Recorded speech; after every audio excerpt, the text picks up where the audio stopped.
देव्यः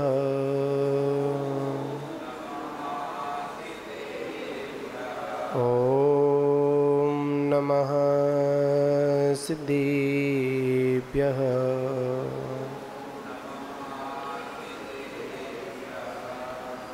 ऋणमीदूढसव्यसिद्धे झाणोत्तम खबु दीह दीह संसारे दस दस दो दोड़ा जिड़े दस दो अणुपीहणम बुक्षी नमो अरिहंताणम नमो सिद्धाणम नमो आयरीयाणम नमो वज्रायाणम नमो लोहे सवसाहुणम। अनंतानंत सिद्धि परमेष्टि भगवान की प्रथम तीर्थंकर श्री आदिनाथ भगवान की, शांतनाथ भगवान की, 2400 भगवान की, परम पूज्य आचार्य श्री कुंद कुंद देव स्वामी की, परम पूज्य आचार्य श्री आदिसागर महावीर कीर्ति विमल सागर जी गुरु महाराज की, परम पूज्य तपस्वी सम्राट आचार्य गुरुदेव 108 सन्मति सागर जी गुरु महाराज की, परम पूज्य परंपराचार्य श्री 108 सौभाग्य सागर जी गुरु महाराज की, अहिंसा महे विश्व धर्मों की,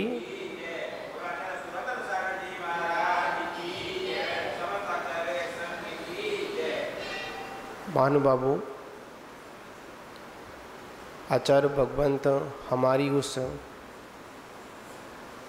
अंतरंग की राग की कड़का को निकालने के लिए बाणस अणुपेखा जैसे उस महाग्रंथ को, बाणस अणुपेखा जैसे महाग्रंथ को हम सभी को समझाने का प्रयास कर रहे हैं कि जिसमें इस जीव का जो कर्माश्रव होता है वह कर्माश्रव कैसे होता है और उस कर्माश्रव के पीछे अगर कोई हेतु है तो वो 57 हेतु हैं और उन 57 हेतुओं को क्रमशः यहाँ पर आचार्य प्रवर हमको बतलाने का, समझाने का प्रयास कर रही हैं। तो इसमें आया कि अभी तक हम लोगों ने अशुभ मनयोग, किसके बारे में, अशुभ मनयोग के बारे में अपन चिंतन कर रहे थे और अशुभ मनयोग के बाद में अशुभ वचन योग और शुभ काय योग, उसके बाद में जब अशुभ भी होता है तो शुभ भी होता है। तो कल हम लोगों ने शुभ मन योग के बारे में समझा। आखिर में 5 व्रतों को धारण करना, क्या करना, 5 व्रतों को धारण करना वो क्या कहलाएगा, शुभ मन योग कहलाएगा। और 5 पापों को करना क्या कहलाएगा, अशुभ मन योग कहलाएगा। तो इसमें आचार्य भगवंत ने कहा मन योग के तो बता दिया, जिसमें आया था 5 व्रत और 5 सम्मति और शील और संयम, ये सब क्या है, ये शुभ मन योग है, ठीक है ना। अब इसमें सम्मतियों में ईर्ष्या सम्मति, भाषा सम्मति है, ऐषणा सम्मति है, आदार निक्षेपण सम्मति है और व्युत्सर्ग सम्मति। ये क्या, ये हमारी 5 सम्मतियाँ होती हैं। और सम्मतियों का काम क्या होता है, मतलब सम्मति का मतलब होता है कि प्राणी पीड़ा ना हो, इस भावना से आगमोचित क्रिया का जो आचरण होता है उसे क्या कहते हैं अपन, उसको अपन मतलब यहाँ पर सम्मति कहते हैं, ठीक है ना। और उसके बाद आया था सील। सील को भी हमने समझ लिया था, जिसमें 3 गुणव्रत और 4 शिक्षा व्रत, इनका जो समुदाय है उसे अपन क्या कहते हैं, उसको अपन सील व्रत कहते हैं। ठीक। उसके बाद में आया था अपना संयम। संयम में क्या आया था, तो संयम में कहा आचार्य भगवत ने सम्यक्त यम मतलब नियंत्रण, मतलब किसी वस्तु पर क्या करना, नियंत्रण करना। जैसे हमको जब कोई वैद्यराज बता देता है कि आपका स्वास्थ्य इन कारणों से खराब हो रहा है, तो हम क्या करते हैं, तुरंत उन वस्तुओं का त्याग कर देते हैं। और जब त्याग करते हैं तो क्या, जैसे ही नियंत्रण करना प्रारंभ होता है वैसे ही क्या होता है, वैसे ही हमारे रोगादिक हमसे दूर होना भी प्रारंभ हो जाते हैं। उसी प्रकार यहाँ पर जो संयमाचरण है, तो संयमाचरण में कह दिया आचार्य ने, यहाँ पर समझा दिया कि आप अपने जीवन को क्या करें, नियंत्रण करें, जिसमें इंद्रिय संयम और प्राणी संयम का व्याख्यान हम लोगों ने पूर्व में किया। आज यहाँ पर चर्चा अपन करेंगे, वो करेंगे शुभ वचन और शुभ काय। क्या करेंगे अपन, शुभ वचन और शुभ काय। अब यहाँ पर कह रहे हैं शुभ वचन कौन से हैं और शुभ काय क्या है। तो इसमें कहा संसार छेदम कारणम वर्णयम सुवचनमिति जिणो डिठम जिण देवादिषु पूया सुकायम तित्या हवे चेष्टा। आचार्य कुंद स्वामी ने 55वीं गाथा में बड़ी सुंदर बात यहाँ पर कही, समझाने का प्रयास किया। शब्द ही कह रहा है शुभ वचन, थोड़ी आवाज़ कम करो, है ना, एक्स्ट्रा जो चल रहा है उसको बंद करो, है ना, समझ नहीं आ रहा है, थोड़ा सा उसको देखें।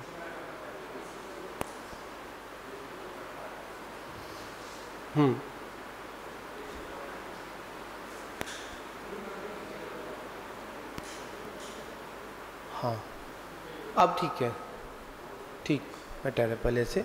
चलो, आचार्य भगवंत क्या कह रहे हैं, शुभ वचन।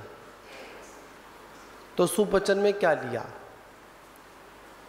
तो ये शुभ वचन किसके द्वारा कहे गए, पहले तो ये समझें, जिणु डिठम, जिनेंद्र भगवान के द्वारा कहे गए शुभ वचन कौन से हैं, तो कहा संसार छेद कारण वर्णम, मतलब संसार छेदन में जो कारण जो वचन है वही शुभ वचन है। समझे ना, बड़ी सुंदर व्याख्यान यहाँ पर इस गाथा की शुरुआत में की। जिस वचनों से संसार का छेदन होता हो ऐसे ही वचन हम सभी को बोलना चाहिए, और जिन वचनों से संसार की वृद्धि होती हो तो क्या करना चाहिए, वहाँ पर हमको मौन ही रहना चाहिए, ना बोलना चाहिए और ना मन में विचार आना चाहिए। जिनवाणी के वचन अगर हमको समय और असमय में अगर बोलने पड़े तो यतियों को पीछे नहीं रहना चाहिए,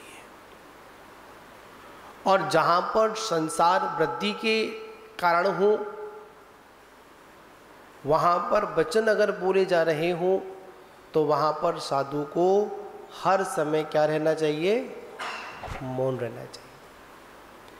यहाँ साधु से मतलब आचार्य ने कहा कि साधु से मतलब है यहाँ पर मतलब मुनि भी है, और मुनि के जो अनुयायी हैं जिनको लहु मुनि कहते हैं, श्रावक को एक परिभाषा और दी, लहु मुनि। क्या शब्द दी, लहु मुनि। जो क्षुल्लक होते हैं उनको क्या बोलते हैं अपन? लघु मुनि कहते हैं, छोटा मुनि। छोटे मुनि से मतलब क्या? मुनि का प्रतिरूप। मुनि नहीं है वो, क्या है? मुनि का प्रतिरूप है। मुनि का प्रतिरूप कैसे है? वो आगे चलकर क्या बनेगा? मुनि बनेगा। मुनि की भावना है। तो यहाँ पर आचार्य भगवत ने कहा सर्वप्रथम आखिर में सुवचन क्या है? क्या सुवचन क्या है? तो गाथा में आया संसार छेद कारण वर्णम। जिस वचनों से संसार का छेदन होता है, छेदन माने नष्ट होता है। शुभ वर्ण मिदी, वही वचन कैसे हैं? शुभ है। ऐसा किसने कहा? हमने नहीं कहा। जिणु डिठम, जिनेंद्र भगवान ने कहा। पर हम लोग जिनेंद्र भगवान की बातों को मानते कहाँ हैं?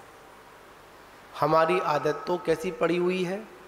बस सुनना तो है, सुनने की सामर्थ्य तो है, पर समझने की सामर्थ्य बिल्कुल भी नहीं है। ऐसा नहीं है कि आप लोग सुनते नहीं हैं, बड़े ध्यानपूर्वक सुनते हैं, पर सुनने के बाद क्या होता है? कुछ भी हमारे जीवन में परिवर्तन नहीं आता है। आखिर में जो परिवर्तन नहीं आ रहा है, इसके पीछे कारण क्या है? इसके पीछे मात्र एक ही कारण है, हमने सिर्फ जिन वचनों को ऊपर ऊपर से सुना, अंतरंग से उन वचनों को धारण नहीं किया। श्रावकाचार्य के अंदर जब शुरुआत में अपन ने चर्चा की थी, उसमें आया था श्रावक कौन? श्रावक वही जो ध्यान पूर्वक सुने, श्रवण करे, श्रद्धा पूर्वक भी सुने और साथ में क्या? सावधानी पूर्वक भी सुने, वो श्रावक है। तो यहाँ पर आचार्य भगवत कहते हैं जो जो जीव अपना हित चाहते हैं वो क्या करें? संसार छेदन के वचन कहें। अब संसार छेदन के वचन कौन से हैं?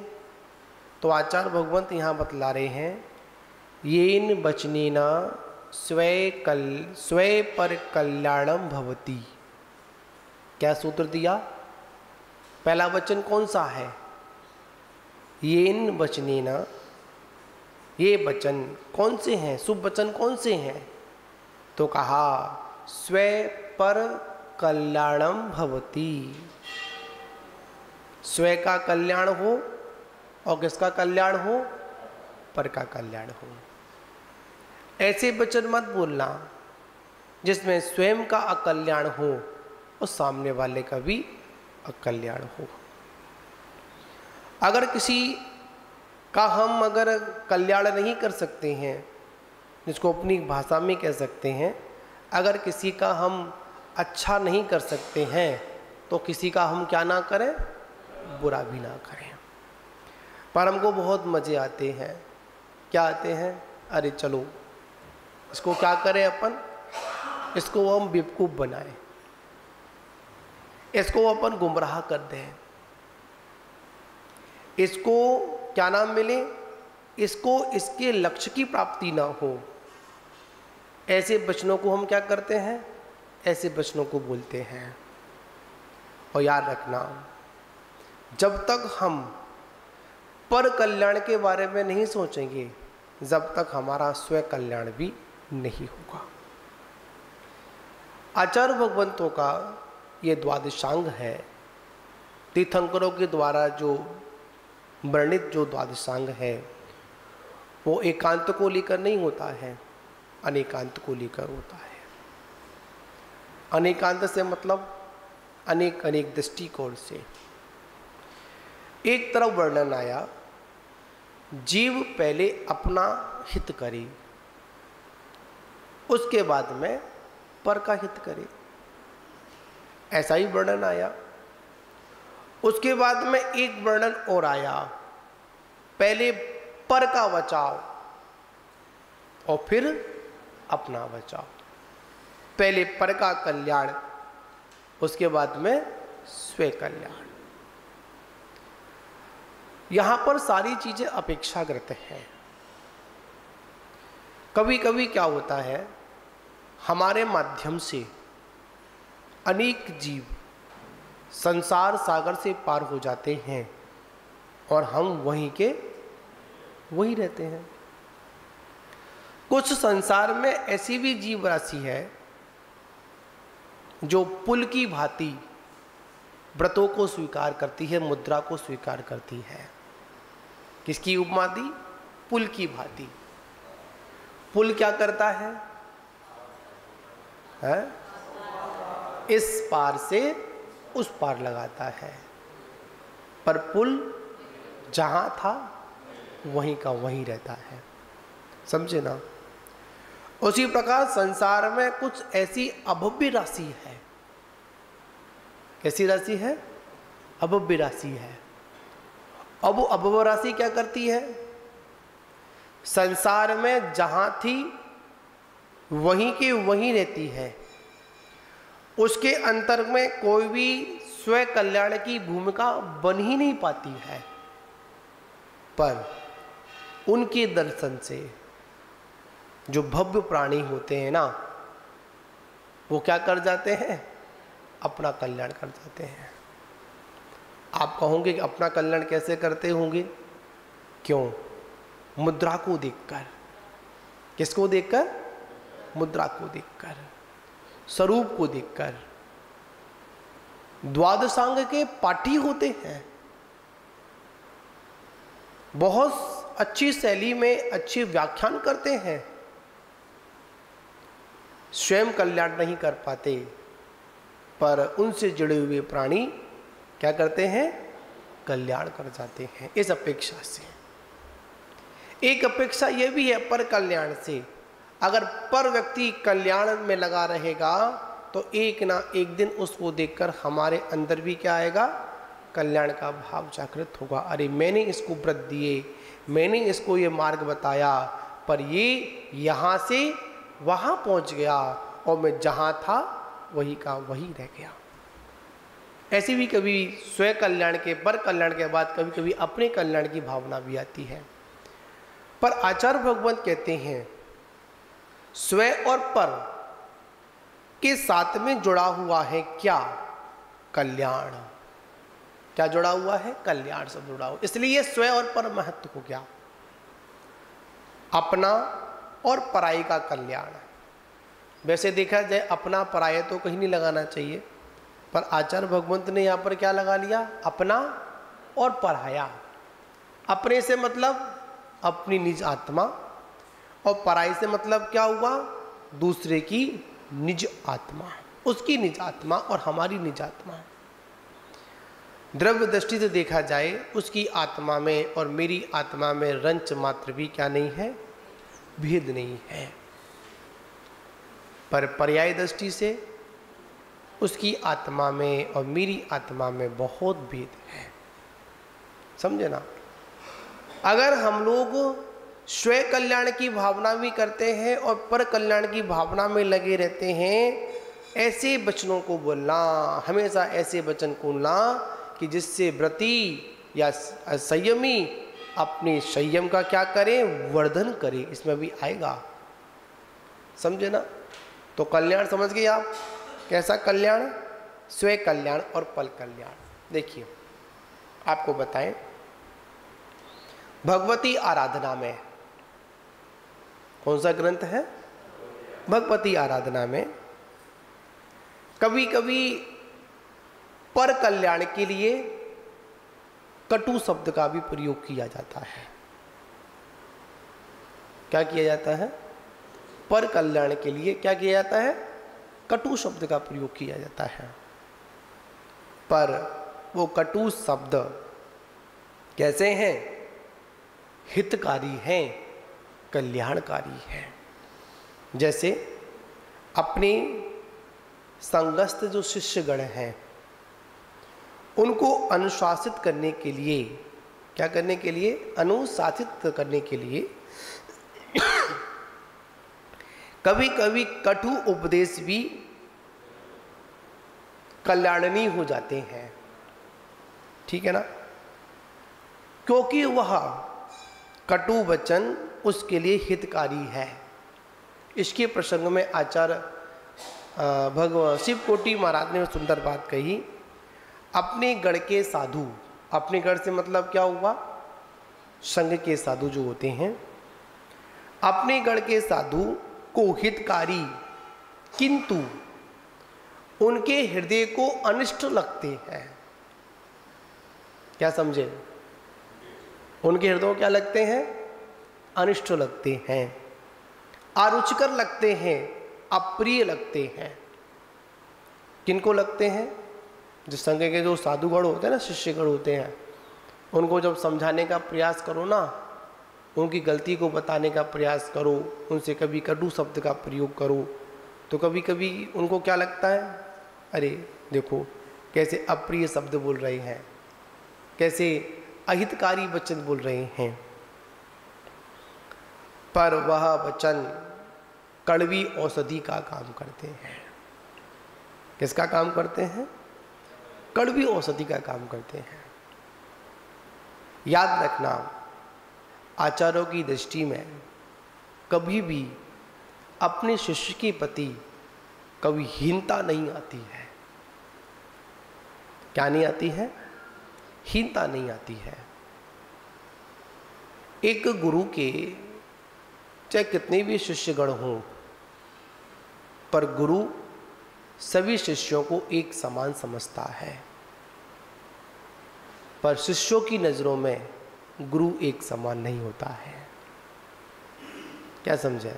बड़ा महत्वपूर्ण बात है। जैसे एक माता पिता के अनेक बच्चे क्यों ना हो, वो सभी बच्चों को एक समान समझता है, पर बच्चों की नजरों में क्या आ जाता है? ये इनको अधिक प्रेम करते हैं, हमको तो प्रेम करते ही नहीं है। अच्छा, ये इनको चाहते हैं, इनकी बात मानते हैं, हमारी बात तो मानते ही नहीं है। ऐसा नहीं। उसी प्रकार आचार्य भगवंत ने कहा, भगवती आराधना में कहा कि जो शिष्य अपने गुरु के वचनों को अगर गलती होने पर अपराध के रूप में, अगर दंड के रूप में अगर वचन अगर कहे जाते हैं, अगर उन वचनों को स्वीकार नहीं कर पाते हैं, तो गुरु महाराज बोलते थे जो गुरुओं की डांट स्वीकार नहीं कर पाता, वो कभी भी समाज का सम्मान भी स्वीकार नहीं कर पाता। क्या समझे? वचन, कटु वचन की बात है यहाँ पर। जैसे मास्टर जब पढ़ाता है, डांटता भी है, फटकार भी लगाता है, और कभी कभी बच्चा याद कर कर नहीं आता है ना, तो पता क्या कह देता है? तू तो मूढ़ है, बुद्धू है, जा। तुझे क्या करता हूं? तुझे स्कूल से या क्लास से बाहर जाकर खड़ा कर देता, जा, तू स्कूल में आने के लायक नहीं है। पर गुरु का जो अभिप्राय था, मास्टर का जो अभिप्राय था, वो क्या था? इसको मेरी बात चुभे। क्या? इसको क्या करे? मेरी बात चुभे, और इतनी चुभे, इतनी चुभे कि इसके हृदय में जाकर लग जाए। कम से कम जब तक बात चुभेगी नहीं, जब तक इसके अंतरंग से वो गंदगी भी बाहर नहीं निकलेगी। गुरु बार बार प्रहार करता है, किस पर? आपकी उस चोट पर। जो चोट को स्वीकार कर लेता है, वही एक भगवान का रूप ले लेता है, वही पाषाण भगवान बनता है, जो छेनी और हथौड़ों की चोट को स्वीकार करता है। और जो छेनी और हथौड़ों की चोट को जो पर्वत स्वीकार नहीं करता, चट्टान स्वीकार नहीं करती है, वो वहीं पर पड़ी पड़ी नष्ट हो जाती है, पर उसके अंदर कभी भी मूर्ति का रूप नहीं आ पाता है। बंधु हो, कोई भी गुरु हो, जो स्वयं कल्याण के साथ में पर कल्याण की भावना रखने वाला, वही गुरु है। गुरु की परिभाषा में क्या बताया? स्वयं और पर के कल्याण में जो हमेशा क्या रहते हैं? तत्पर रहते हैं। पर यहां पर स्वयं और पर में क्या? स्वयं और पर में जो वचन जो कहे गए, ऐसा नहीं है जो वचनों को हम मीठा मीठा कहीं कहें, प्यार से ही समझाएं। कभी कभी क्या लगानी पड़ती है? डांट भी लगानी पड़ती है। तो यहां पर क्या कहा? ऐसे वचन, कैसे वचन? जिसमें स्वयं और पर कल्याण की भावना हो। उसके बाद आया मिथ्वाति नाशो भवति। कैसे वचन होने चाहिए? जिससे मिथ्वात कर्म का क्या हो? नाश हो। आज हमारे जीवन में अगर सबसे अधिक अगर कोई मतलब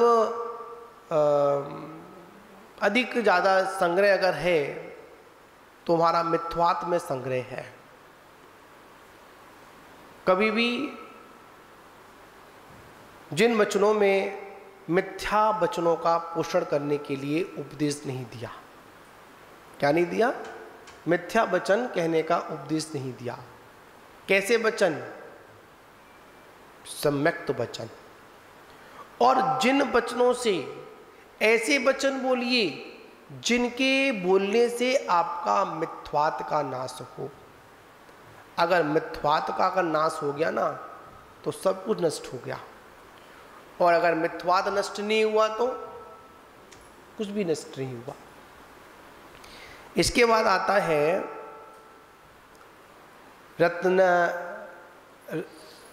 रतंत्रय, जो अपना रतंत्रय है, सम्यक दर्शन, सम्यक ज्ञान, सम्यक चारित्र।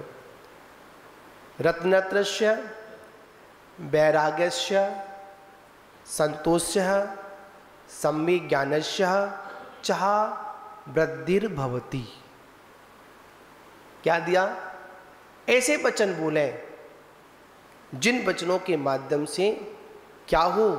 रत्नत्रय की वृद्धि हो, वैराग्य की वृद्धि हो, संतोष की वृद्धि हो, और किसकी वृद्धि हो? सम्यक ज्ञान की वृद्धि हो। बहुत से लोग हैं रत्नत्रय वृद्धि के ना कराकर रत्नत्रय से गिरा भी देते हैं। किसी को वैराग्य हो रहा है, और जब वैराग्य होता है तो क्या? वैराग्य हुआ, और वैराग्य होने के बाद जब दीक्षा के लिए निवेदन करने के लिए गुरुराज के पास आया, और गुरु के पास जब आया तो समाज के लोगों ने या अन्य लोगों ने, साधर्मी लोगों ने क्या किया? अरे यहाँ नहीं, संसार में रहो, दीक्षा लेने से क्या होता है? इस संग में मत लो। क्या करो? इस संग में मत लो। कहाँ लो? वहां जाओ।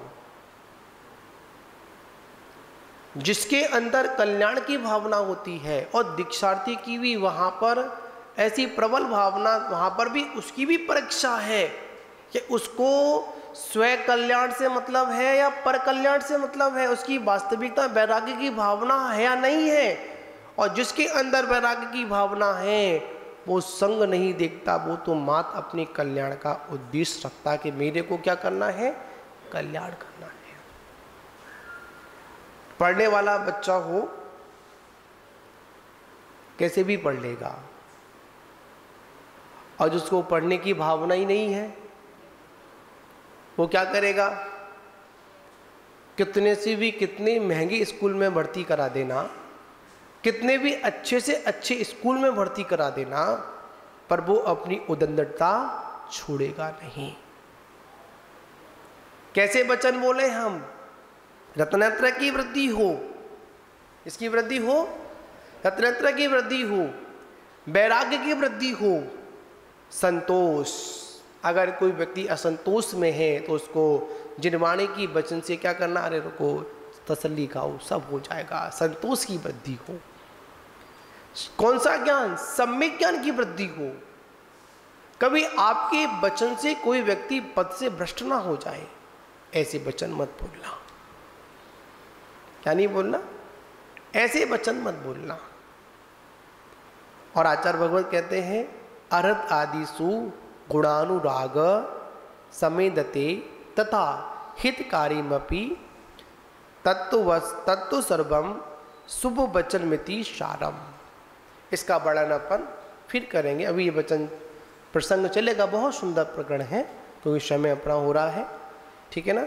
तो यहाँ पर क्या समझना है कि जिन वचनों से क्या होता हो, संसार का छेदन होता हो, ऐसे वचन शुभ वचन हैं।